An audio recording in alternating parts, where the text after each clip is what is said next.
നമുക്ക് ചില കളക്ഷൻസ് ഒക്കെ ഉണ്ടാകും. നമ്മളിങ്ങനെ സൂക്ഷിച്ചു വെക്കും, തീപ്പെട്ടിപ്പടങ്ങൾ അല്ലെങ്കിൽ ഈ കുപ്പിവളകൾ. നമ്മൾ ചിന്തിച്ചു നോക്കി, കുറെ വലുതായി കഴിഞ്ഞപ്പോൾ സൂക്ഷിച്ചു വെച്ചതൊക്കെ വലിയ ഉപകാരമില്ലെന്ന് നമുക്ക് തന്നെ മനസ്സിലായി. നമ്മൾ തന്നെ ഉപേക്ഷിച്ചു കളഞ്ഞു.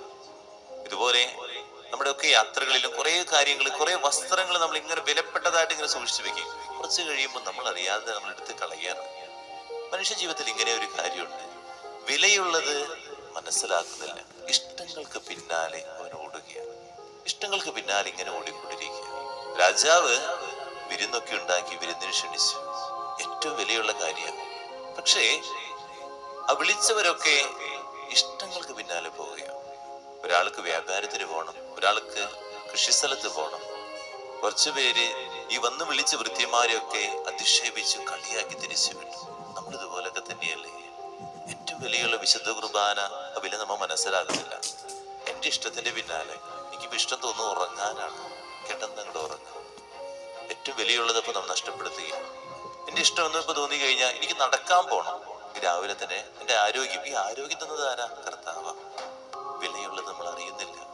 ഈ സമയത്താണ് എന്റെ ബിസിനസ് നല്ലത്, ഈ സമയത്ത് പോയി കഴിഞ്ഞാൽ കുറച്ച് കാര്യങ്ങളൊക്കെ പണം കിട്ടും എന്ന് ചിന്തിച്ച് നമ്മൾ ഇറങ്ങി പോകുക. കുർബാന മാറ്റിവെച്ച് നമ്മള് പോകുന്നത് ഇതിനോ കാര്യങ്ങൾക്കൊക്കെ വേണ്ടിയാണ്. അത് കഴിഞ്ഞ് ഇഷ്ടങ്ങളൊക്കെ കുറെ കഴിഞ്ഞ് നേടിക്കഴിഞ്ഞ് ഒരു സംതൃപ്തിയില്ലാതെ ആകുമ്പോൾ നമ്മൾ തിരിഞ്ഞു നോക്കുമ്പോൾ ഈ വിലയുള്ളത് നേടാൻ പോകുമ്പോഴേക്കും ഒക്കെ കഴിഞ്ഞിട്ടുണ്ടാവും. ഇതാണ് മനുഷ്യ ജീവിതത്തിലെ ഏറ്റവും വലിയ പ്രശ്നം. അതുകൊണ്ട് നമുക്ക് നമ്മുടെ ജീവിതത്തിൽ മനസ്സിലാക്കണം, വിലയുള്ളതിനെ തിരിച്ചറിയാനുള്ള ഒരു വിവേകത്തിന് വേണ്ടി ആത്മാവിനോട് പ്രാർത്ഥിക്കുക. ഞാൻ ഓടുന്നത് ഇഷ്ടങ്ങൾക്ക് പിന്നാലെയാണോ, വിലയുള്ളതിന് പിന്നാലെയാണോ?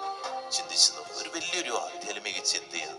നമ്മൾ ആധ്യാത്മിക ജീവിതത്തിൽ വളരുന്നവർക്ക് മാത്രമേ ഇങ്ങനെയൊക്കെ ഒന്ന് ചിന്തിക്കാൻ പറ്റുള്ളൂ. നിങ്ങൾ ചിന്തിച്ചു നോക്കുക, ആധ്യാത്മിക ജീവിതത്തിൽ നമ്മൾ എടുക്കുന്നത് ഇഷ്ടങ്ങളുള്ള കാര്യങ്ങളാണോ അല്ലെങ്കിൽ വിലയുള്ളതാണോ? പ്രാർത്ഥനയുടെ സമയമാകുമ്പോഴേക്കും കുറേ ആകുലതകളും ടെൻഷനുകളുമായിട്ട് നമ്മൾ പല കാര്യങ്ങൾക്കും പോകും, പ്രാർത്ഥിക്കില്ല. അങ്ങനെ പ്രാർത്ഥിക്കാതെ വരുമ്പോൾ കൃപയില്ലാത്ത വ്യക്തിയായിട്ട് നമ്മൾ മാറും. ചിന്തിച്ചു